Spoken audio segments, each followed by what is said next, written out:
আবুল হোসেন জুলাই আন্দোলনে সাভারে শহীদ হয়েছেন এবং ওনার লাশটি পড়ে দেওয়া হয়েছিল।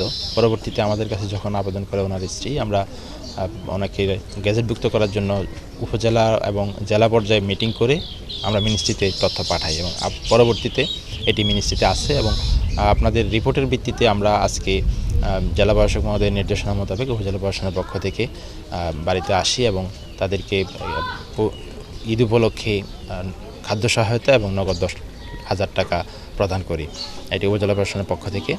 আর আজকে যেটি শুনলাম তার লাশের বিষয়ে এখনও কোর্ট থেকে নির্দেশনা গেছে ডিসি স্যার, ঢাকার জেলা প্রশাসক বরাবরে। তো এক্ষেত্রে আমাদের কাছে যদি আবেদনের কপিটা একটু দিতে পারে, আমরা সংশ্লিষ্ট জেলা প্রশাসক স্যারের মাধ্যমে যোগাযোগ করতে পারবো এবং প্রয়োজনীয় পরবর্তী ব্যবস্থা গ্রহণ করতে পারবো।